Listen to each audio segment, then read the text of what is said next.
하나님 말씀 보시겠습니다. 우리가 함께 은혜 나누는 하나님 말씀은 히브리서 10장 26절에서 31절까지 말씀입니다. 우리가 함께 은혜 나눌 말씀은 히브리서 10장 26절에서 31절까지 말씀.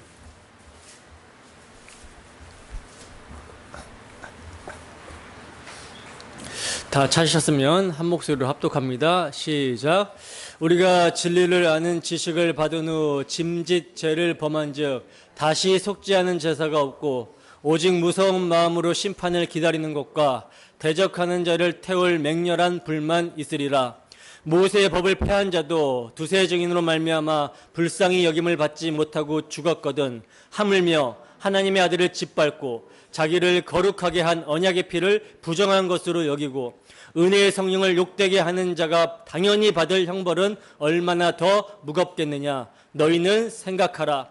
원수 갚는 것이 내게 있으니 내가 갚으리라 하시고 또다시 주께서 그의 백성을 심판하리라 말씀하신 것을 우리가 아노니 살아계신 하나님의 손에 빠져 들어가는 것이 무서울 진저. 아멘.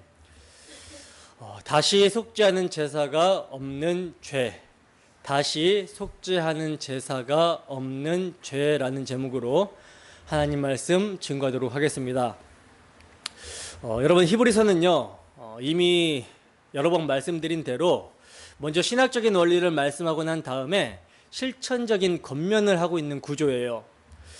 그리고 그렇게 신학적인 원리를 상기시키고 이를 근거로 권면을 할 때에 뭐도 포함이 되어 있냐면 경고도 포함이 되어 있는데 오늘 본문이 경고에 대한 말씀입니다. 여러분, 우리가 히브리서 10장을 약 2번에 걸쳐서 살펴봤는데 히브리서 기자가 수신자들을 향하여 말씀하고 있는 신학적 원리가 무엇이었습니까? 히브리서 기자는요, 첫째 것과 둘째 것의 대조를 통해서 복음을 증거하고 있는데 첫째 것, 즉 첫 언약 아래에서 염소와 황소의 피로 율법의 조문을 따라 매 해마다 반복적으로 드리는 제사와 둘째 것, 첫 언약이 가리키고 있던 실체, 장차 올 좋은 일, 새 언약의 중보자 예수 그리스도께서 자신의 몸을 단번에 드려 피 흘리심으로 영원한 속죄를 이루신 한 영원한 제사를 대조하여 오직 죄인이 거룩함과 온전함을 얻을 수 있는 유일한 길은 예수 그리스도의 피를 믿는 것밖에 없다. 즉 자신의 몸을 단번에 들여 피 흘리심으로 영단번에 영원한 속죄를 이루신 예수 그리스도의 대속의 피를 믿는 방도 말고는 죄인이 거룩함과 온전함을 얻을 길이 없다라는 것을 증거했어요. 이게 신학적인 원리죠. 더 나아가 히브리서 기자는요, 성령께서 예레미야 선지자로 말씀하신 글을 인용하여 그리스도께서 한 번의 제사로 거룩함과 영원히 온전하게 하셨다라는 것을 더욱 강화하여 증거합니다. 즉, 새 언약은 예수 그리스도께서 십자가의 대속의 피로 이루신 하나님의 법을 성령으로 말미암아 그들의 마음에 두고 생각에 기록하게 하셨다. 그리고 이로 말미암아 하나님은 그들의 죄와 그들의 불법을 다시 기억하지 아니하신다라고 하셨고 그들의 죄와 불법을 용서하셨은즉 다시 죄를 위하여 제사 드릴 것이 없다라고 증거를 하고 있었어요. 이것이 신학적인 원리죠. 자, 그리고 이렇게 신학적인 원리를 근거로 해서 히브리서 기자가 권면을 하는데 뭐라고 권면을 합니까? 그리스도의 한 영원한 제사로 단번에 거룩하게 되고 영원히 온전하게 된 자들, 그래서 하나님이 그들의 죄와 불법을 다시는 기억하지 않게 된 자들은 이제 예수의 피를 힘입어서 성소에 들어갈 담력을 얻게 되었다는 거예요. 얻게 되었으니 그가 자신의 몸을 휘장 삼아 찢어 열어놓으신 새롭고 산 길을 따라 하나님의 보좌 앞으로 담대히 나아가자라고 권면을 합니다. 우리 마음에 예수의 핏부림으로 말미암아 악한 양심으로부터 벗어나고 몸은 맑은 물로 씻음을 받았으니 참 마음과 온전한 믿음으로 하나님께 나아가자라고 하는 거예요. 또 약속하신 이는 미쁘시니 우리가 믿는 도리의 소망을 움직이지 말며 굳게 잡고 서로 돌아보아 사랑과 선행을 격려하며 모이기를 패하는 어떤 사람들의 습관과 같이 하지 말고 오직 권하여 그 날이 가까울수록 더욱 그리하자라고 이렇게 권면을 하고 있었어요. 여러분, 성령의 감동으로 권면을 하고 있는 히브리서 기자의 권면을 누가 듣습니까? 누가 듣게 되죠? 우리의 대제사장 되시는 예수 그리스도께서 자신을 단번에 들여 흘리신 대속의 피로만 죄인이 거룩하게 되고 영원히 온전하게 된다라는 사실을 성령이 임하여 믿는 자가 그 권면을 듣게 되는 것이죠. 혹자들은요, 성령이 임하여 그리스도의 대속의 피로 죄인이 거룩하게 되고 영원히 온전하게 된다라는 사실을 믿는 자들이 히브리서 기자의 권면을 듣는다라고 하니까 자신이 믿음이 있다라는 것을, 그러니까 자신이 성령이 임했고 자신이 믿음이 있다라는 것을 자기의 행위로, 어떤 종교적 행위로 나타내서 위장을 하려고 해요. 그런데 사람은 속을지 몰라도 하나님은 속습니까? 안 속습니까? 속지 않으시죠. 참으로 권면을 듣고 순종하게 되는 것은요, 나 같은 죄인을 구원하시고자 십자가의 피 흘리심으로 영원한 속죄를 이루신 그리스도의 사랑에 마음이 끌리게 될 때입니다. 그러니까 그 사랑을 알고 그 사랑에 마음이 끌리게 될 때 순종이 나오는 거예요. 여러분, 연약한 것과 완악한 것은 다른 것입니다. 연약한 것은요, 뭘 연약하다 하냐면 복음의 말씀에 지식이 없어서 분별력이 없을 때, 분별력이 없어서 모르고 행할 때, 이것을 연약함이라고 하는 거예요. 그러나 복음의 말씀의 지식을 알면서도 순종하지 않는 것은요, 이것은 뭐예요? 이것은 그리스도를 사랑하지 않는 완악한 마음이라는 거예요. 근데 문제는요, 사실 우리는 복음의 말씀의 지식을 알면서도 마음이 완악하여 순종하지 않을 때가 많다라는 것이죠. 그렇지 않습니까? 그러면서도 어떻게 해요? 자신은 제일 순종을 잘하는 듯이 위장을 하려고 하거나 아니면 자신의 연약함을 핑계 삼아 합리화하려고 그러죠. 그러나 성령께서 복음의 말씀을 통해 우리의 내면을 파헤치시면 살았고 운동력 있는 말씀, 좌우의 어떤 날성 검보대 예리하여 홍과 영과 갈염 및 골수까지 찔러 쪼개고 남음이 있는 그 말씀을 통해 성령께서 우리를 십자가 앞에 서게 하시면 우리의 완악한 마음이 드러나게 되고요, 그 십자가 앞에 통회하고 자복하는 심령이 됩니다. 이것이 여러분 복이에요.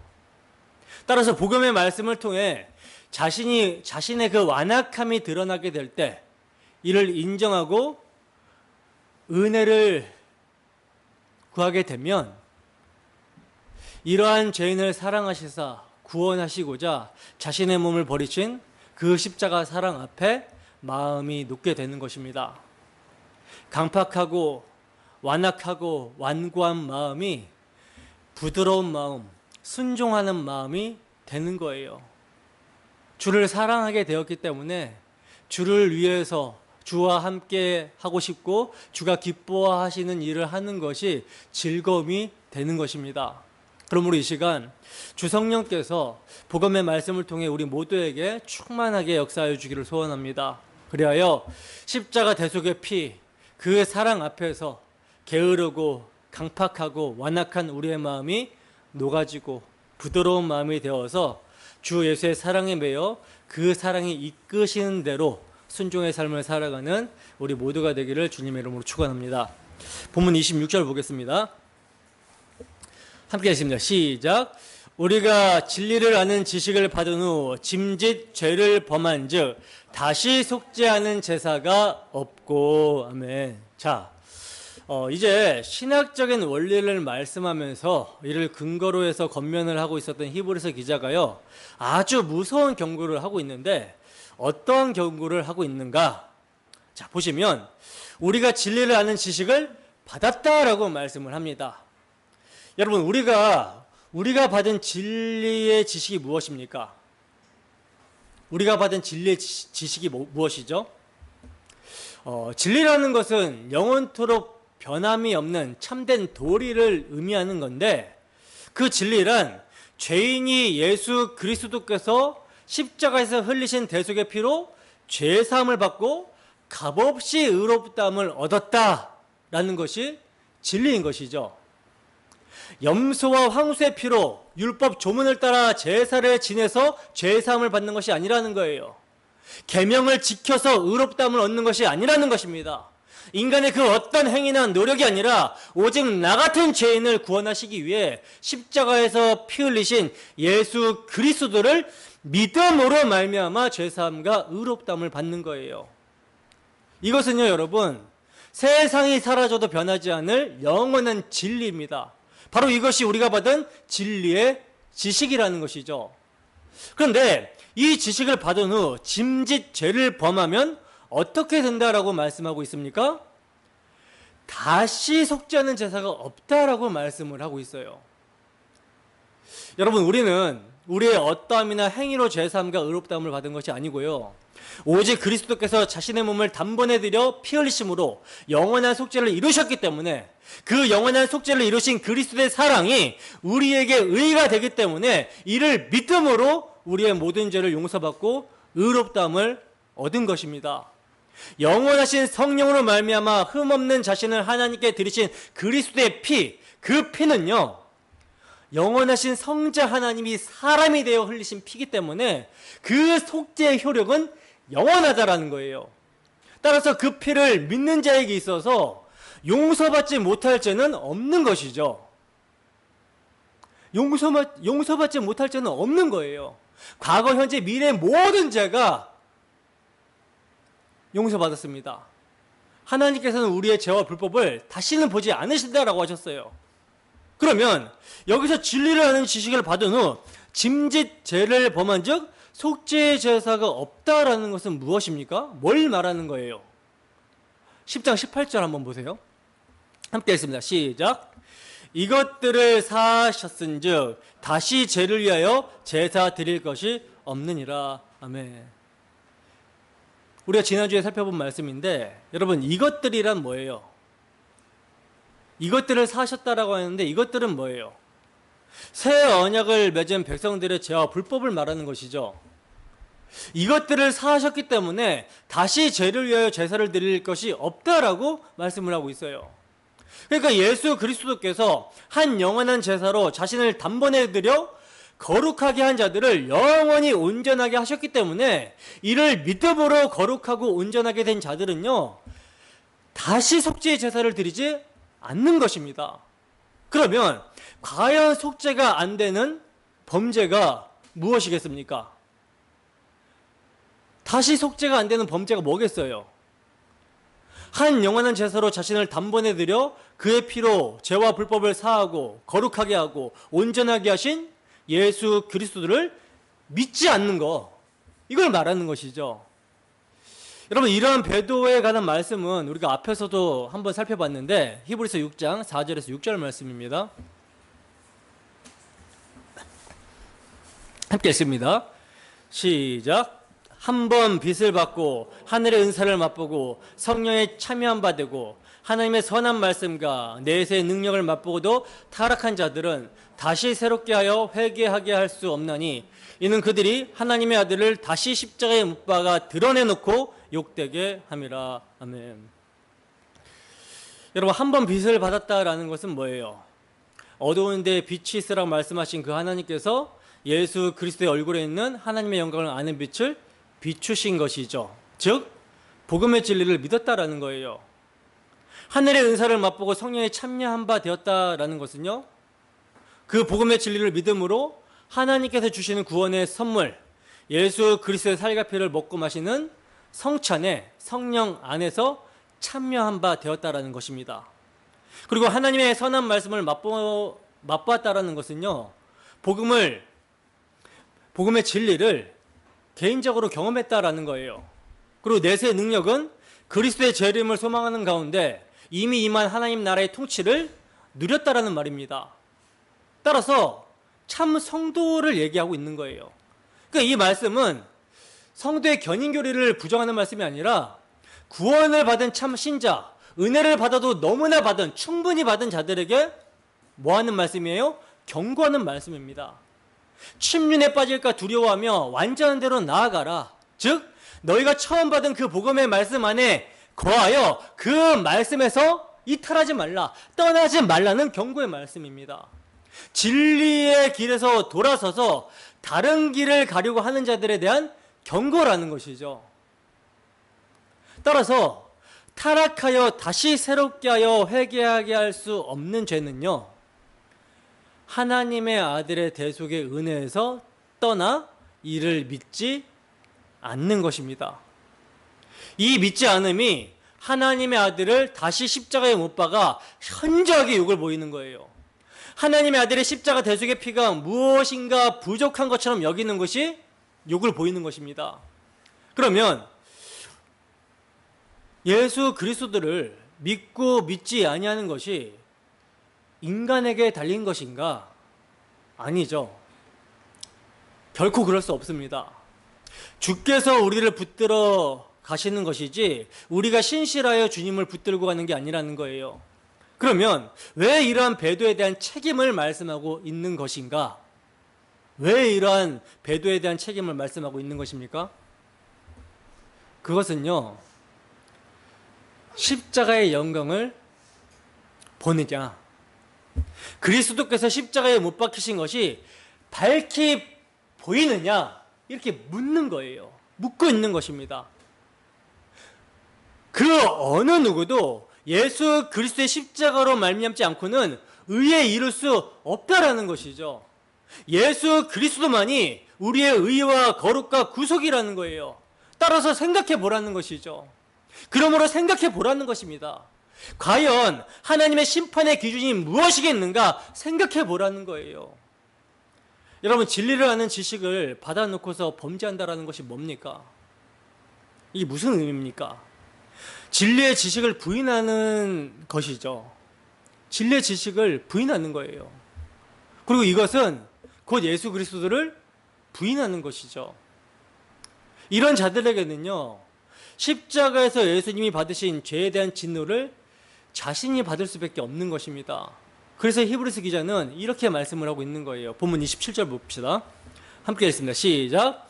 오직 무서운 마음으로 심판을 기다리는 것과 대적하는 자를 태울 맹렬한 불만 있으리라. 아멘. 여러분, 우리는 그리스도께서 우리와 같은 죄인을 위해 십자가에서 대속의 피를 흘려주심으로 죄용서함을 받았다라는 것을 믿음으로 의롭다함을 받았습니다. 히브리서 성도들도요, 히브리서 당시의 수신자들, 성도들도요, 그러했어요. 우리와 똑같이 동일하게 믿음으로 의롭다함을 받았습니다. 근데 문제는 그들의 삶의 현실에서 예수를 믿고서 의롭다함을 받고 거룩함을 받았다라고 해서 뭔가 나아진 것이 없었다라는 거예요. 핍박은 여전하고 삶의 고난이 다 닥치는 것입니다. 오히려 전에 유대교에 있을 때보다 더한 고통이 오는 거예요. 그러자 우리가 예수를 믿는 것이 과연 바르게 믿는 것인가 라고 하는 회의가 들더라는 것이죠. 우리가 받은 지식이 정말 진리가 맞는가 라는 의문이 생기는 거예요.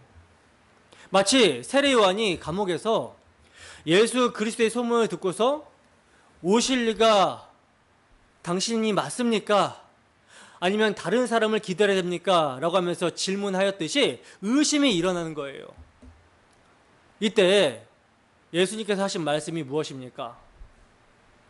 맹인이 눈을 뜨고 기머거리가 듣고 안진뱅이가 일어나며 가난한 자에게 복음이 증거된다라고 전하라고 하시죠. 이것은요, 이미 구약에 예언된 메시아의 역할을 말씀하고 있는 거예요. 그러면서 하시는 말씀이 무엇입니까? 누구든지 나로 말미암아 실족하지 아니하는 자가 복이 있다라고 말씀을 하셨습니다. 여러분, 예수를 믿는다라는 것은요, 만사형통 무사안일이 아니라는 거예요. 오히려 이전에 우리가 붙들고 있는 것들, 마음에 애착하는 것들을 내려놓고 빈손 들고 십자가 대속의 은혜만을 붙들게 하시고자 하나님께서는 믿는 성도의 삶을 인도하시기 때문에 우리의 현실의 삶에서 얼마든지 실족할 수 있는 그런 상황이 닥칩니다. 내가 예수를 믿는다고 믿는데 왜 이리 어려움이 닥치는가? 내가 무언가 잘못 믿는 것이 아닌가라고 하는 의문이 수시로 찾아온다는 거예요. 바로 히브리서 기자는요, 이러한 자들에게 너희는 생각해 보라고 하는 것입니다. 생각해 보라고. 과연 하나님의 심판이 무엇을 근거와 기준으로 임하는지 생각해 보라는 거예요. 심판 아래 있는 세상에서 무엇을 붙들어야 되는지 생각해 보라고 하는 것입니다. 본문 28절에서 29절 말씀입니다. 함께 읽습니다. 시작. 모세의 법을 폐한 자도 두세 증인으로 말미암아 불쌍히 여김을 받지 못하고 죽었거든. 하물며 하나님의 아들을 짓밟고 자기를 거룩하게 한 언약의 피를 부정한 것으로 여기고 은혜의 성령을 욕되게 하는 자가 당연히 받을 형벌은 얼마나 더 무겁겠느냐. 너희는 생각하라. 여러분, 진리의 지식을 받은 후에 하나님께서 심판을 어떻게 하실지를요, 이미 구약에서 율법을 통하여 보이셨어요. 모세의 법은 장차올 좋은 일의 그림자로서 그리스도를 가리키는데, 그 그리스도를 가리키는 표지판 역할을 한 율법을 폐한 자도 두세 증인으로 말미암아 불쌍히 여김을 받지 못하고 죽었다라는 것입니다. 따라서 구약 시대에는요, 그리스도를 가리키는 모든 율법이 심판의 기준이었어요. 그러면 새 언약 시대에는 무엇이 그 심판의 기준이겠습니까? 새 언약이신 예수 그리스도를 거부하는 것이 심판의 기준이며 근거가 되는 것이죠. 예수 그리스도께서 자기 몸을 단번에 들이심으로 피 흘리심으로 거룩함을 얻고 영원히 온전하게 하셨다라는 사실을 믿지 못하면 그것이 하나님을 모독하는 거예요. 왜냐하면 하나님께서는 오직 독생자 예수 그리스도 아들의 대속의 피만을 인정하시겠다라고 하시는데, 거기에 우리가 왈고 토를 달고 시비를 거는 것과 마찬가지이기 때문입니다. 따라서 하나님께서 당신의 언약을 따라 자기 아들의 피로 구속하시고 그들을 영원히 온전하게 하셨다라는 일에 대하여 미심쩍어하고 불신하는 것이 뭐다? 하나님을 모독하는 것이 되는 거예요. 그러므로 심판이란 무엇을 근거로 일어난다라고 히브리서 기자는 증거합니까? 우선적으로는요, 하나님의 아들을 짓밟고라고 말씀을 합니다. 여러분, 우리가 뭔가를 받는다라는 것은 가치 없을 때 발로 밟아버리죠. 얼마나 가치가 없게 여기면 발로 차거나 밟아버리겠습니까? 근데 예수님께서 십자가를 지실 때는요, 온갖 수치와 모독과 조롱을 다 당하셨어요. 그냥 발로 밟아버린 정도가 아니라 더한 모독이 가해졌습니다. 왜 그랬습니까? 왜 그랬죠? 예수님이 자신이 원하는 메시아가 아니라는 거예요. 자신들은 경제적, 군사적, 정치적 메시아가 되어주기를 원하는데 자신들이 원하는 메시아가 되어주지 않았기 때문에 그렇게 예수님을 짓밟고 모독한 것입니다. 예수님께서 주시고자 하신 것은 아들을 믿고 죄사함을 받아 영생을 얻는 것인데, 하나님과 화목하게 되는 것인데, 당시 유대인들은 그런 것은 자기들이 이미 확보하고 있는 것으로 여기고 다른 것을 달라고 했던 거라는 것이죠. 여러분, 마찬가지로 오늘날도요, 교회들이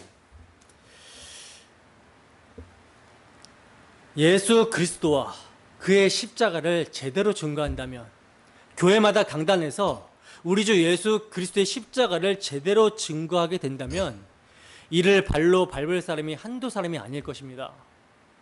그리스도의 십자가를 발로 짓밟는 사람들이요, 불신자들, 세상 사람들이 아니라는 거예요. 그래도 신앙이 있다고 교회를 출석한다고 하는 사람들에게서 예수님이 발로 짓밟히게 되는 것입니다. 만약 예수님과 그가 하신 일에 관심이 없고 자기와 자기가 한 일과 자기가 할 일에 대한 관심만 있는 사람이라면요, 십자가에 달리신 하나님의 아들은 애써 외면하게 될 것입니다. 그러니 어찌 심판이 임하지 아니하겠습니까? 생각해 보라는 거예요. 그리고 둘째로 심판의 근거를 히브리서 기자는요, 자기를 거룩하게 한 언약의 피를 부정한 것으로 여기고라고 말씀을 합니다. 그러니까 자기를 거룩하게 한 언약의 피를 깨끗하지 않은 것으로 여긴다라는 거예요. 이건 뭐 더 이상 말할 필요가 없는 자들인 것이죠. 만약 예수의 피는 믿는 순간에나 필요하고 믿고 나서 나중에는 예수님의 피가 아니라 자기의 땀과 피가 중요하게 여겨지고 예수님의 피가 걸리적거리는 것으로 여겨진다면 이것은요, 예수님의 피를 부정한 것으로 여기는 것입니다. 오직 은혜가 아니라 예수님의 피는 뭔가 부족한 것으로 여기고 자기 행위를 보태려고 하는 자들, 자기 의를 힘삼는 자들, 이것은 예수님의 피를 부정한 것으로 여기는 거예요. 그리고 이제 셋째로 심판의 근거를 히브리서 기자는 은혜의 성령을 욕되게 하고라고 말씀을 합니다. 우리가 주목해야 되는 것은 성령 앞에 뭐가 붙어 있어요? 은혜가 붙어 있다는 거예요. 성령은 은혜를 알게 하시는데 은혜를 모르면 이것이 심판의 근거가 된다는 것입니다. 여러분, 성령이 임하시면 죄에 대해서, 의에 대해서, 심판에 대해서 성도 안에 있는 세상을, 육적인 소욕을 책망하십니다. 그리고 그렇게 책망을 받은 성도는요, 뭘 깨닫게 돼요? 무엇이 은혜인지를 깨닫게 되죠. 그러니까 성령이 임해야지만이 은혜를 제대로 알게 된다는 거예요. 오직 나 같은 죄인이 용서함 받아서 주 앞에 옳다함 얻음이, 거룩하게 됨이 하나님의 아들 예수 그리스도의 대속의 은혜로 말미암는구나 라는 사실을 알게 되는 것입니다. 그리고 이 사실을 믿게 되는 것도 은혜이고 그 믿음으로 살아가는 것도 다 예수 그리스도의 대속의 은혜임을 알게 되는 거예요. 그러므로 우리가 세상의 영을 받지 아니하고 하나님의 영을 받았다라는 증거가요, 은혜를 아는가 은혜를 모르는가에 달린 거예요. 고린도전서 2장 12절 말씀입니다. 함께 했습니다. 시작. 우리가 세상의 영을 받지 아니하고 오직 하나님으로부터 온 영을 받았으니 이는 우리로 하여금 하나님께서 우리에게 은혜로 주신 것들을 알게 하려 하심이라. 아멘. 자, 보시다시피 성령이 임하게 되면 뭘 알게 돼요? 하나님께서 우리에게 은혜로 주신 것들이 무엇인지를 알게 된다라고 그러죠. 알게 하신다라고 그러죠. 그러면 하나님께서 우리에게 은혜로 주신 것들이 여러분 무엇입니까? 뭐예요? 성령이 아니고서는 알 수 없는 사실이 뭐예요? 그 아들의 피로 말미암아 단번에 죄사함과 의롭다함을 얻었고 거룩함을 얻었고 영원히 온전하게 되었으며 그리하여 하나님과 교제하는 영생을 누리게 되었다라는 거. 하나님의 양자로 편입이 되어 하나님의 가족이 되었고 하늘에 속한 모든 신령한 복을 다 받았고 또 받고 있다라는 것입니다. 더 나아가 장차 망할 세상에 소망을 두지 않고 썩지도 새하지도 더럽혀지도 아니하는 나라를 소망하게 되었으며 나의 나된 것이 모든 것이 다 은혜라는 고백이 나오는 것, 이것이 은혜의 성령이 임했기 때문이라는 거예요. 그래서 여러분, 성령이 임한 자는요, 말을 할 때에도 어떻게 말합니까? 하나님의 말씀을 하는 것 같이 하고, 봉사를 하여도 어떻게 봉사하라 그래요? 하나님의 공급해 주시는 힘으로 하라고 권면을 하고 있는 거예요. 그런데 이러한 은혜로 말미암아 변화된 마음에서 순종의 행위가 나오게 되는 것이 아니라 사람의 가르침과 교훈으로, 율법의 조문으로 또는 육신을 묶는 법으로 순종의 행위를 끌어내려고 하는 자들, 교회를 움직여 나가려고 하는 것은요, 이것은 은혜의 성령을 욕되게 하는 거예요. 여러분, 비록 당장의 가시적인 효과가 없어 보이고 일이 더딜지라도 그리스도의 십자가 대속의 사랑이 성령으로 말미암아 부어지게 되기를 기다려야 됩니다. 그래서 그 사랑이 부어져서 정말 자신이 은혜를 받았다라는 것을 알게 되면, 자신이 어떠한 사랑을 받았는지를 알게 되면 그 받은 은혜와 사랑으로 말미암아 모든 일을 넉넉하게 감당하게 되는 거예요. 누가 억지로 시켜서 떠밀지 않아도 자원하는 심령으로, 감사와 기쁨으로 감당하게 되는 것입니다. 여기에는 자기 자랑이 없어요. 섭섭하고 서운하고 누가 이것을 알아주지 않는다라고 섭섭하고 서운하고 이런 것이 없다라는 거예요. 오직 그의 입에서는 찬양만 터져 나오는 것입니다. 그러면 우리는요, 늘 하나님의 아들에 대하여, 그 언약의 피에 대하여, 은혜의 성령에 대하여 어떤 태도와 마음가짐으로 대하는가를 생각해야 되는 것입니다. 왜 그렇습니까? 하나님의 심판은 그 아들을 밟고 언약의 피를 부정하게 여기고 은혜의 성령을 욕되게 하는 자들에게 임하기 때문이라는 거예요. 이것은요, 교회 밖의 사람에게 경고를 하고 있는 것이 아니라 바로 지금 말씀을 듣고 있는 우리에게 경고의 말씀을 하고 있는 것입니다. 본문 30절에서 31절 말씀입니다. 함께 읽습니다. 시작. 원수 갚는 것이 내게 있으니 내가 갚으리라 하시고 또 다시 주께서 그의 백성을 심판하리라 말씀하신 것을 우리가 아노니 살아계신 하나님의 손에 빠져 들어가는 것이 무서울진저. 아멘. 자, 이제 히브리서 기자의 마지막 경고입니다. 이 경고의 말씀은 신명기 32장의 말씀을 인용하여 말씀하고 있는데, 신명기의 말씀을 한번 보겠습니다. 히브리서 기자가 인용하고 있는 신명기 말씀, 신명기 32장 35절에서 36절 말씀 함께 했습니다. 시작.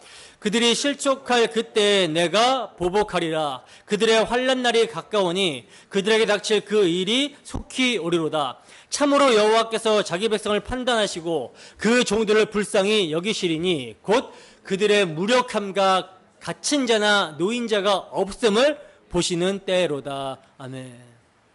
여러분, 신명기 32장 말씀은요, 모세가 이스라엘 백성들이 가나안 땅에 들어가서 그들이 기름지고 배부름으로 말미암아 그들을 출애굽시키시고 광야에서 독수리가 그 새끼를 업어 나르듯이 약속의 땅으로 인도하시사 그 땅을 기업으로 주신 하나님을 잊고 하나님의 언약, 메시아 언약을 망각하여 우상 숭배하게 되는 것을 미리 보면서 심판을 예언하고 있는 장이거든요. 32장이.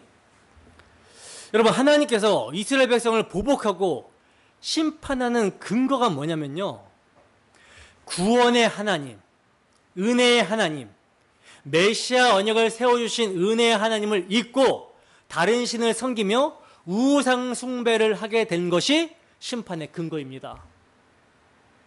바로 히브리서 기자는요, 이것을 인용하여 수신자들을 향해 경고를 하고 있는 거예요. 그렇다면 하나님은 원수 갚는 것이 내게 있으니 내가 갚으리라 하시는데, 그 하나님의 원수가 누구겠습니까? 하나님께서 세상에 나타내신 은혜, 우리 주 예수 그리스도를 화목제물로 세우셔서 당신의 사랑을 나타내신 것을 무가치한 것으로 여기는 자들이 하나님의 원수가 되는 거예요. 당신의 아들을 화목제물로 내어주시기까지 우리를 사랑하셨고, 당신이 죄를 얼마나 미워하시는지 그 우리 죄인에게 향해 하는 죄에 대한 진노를 아들에게 쏟아 부어 버리셨는데, 이 은혜를 무가치하게 여기고 거부한다면 예수 그리스도의 대속의 은혜가 뭔가 부족한 것인 양 자기 힘과 자기 능력을 의지한다면 이것은요, 다시 속죄하는 제사가 없고요, 심판을 받을 수밖에 없다는 거예요.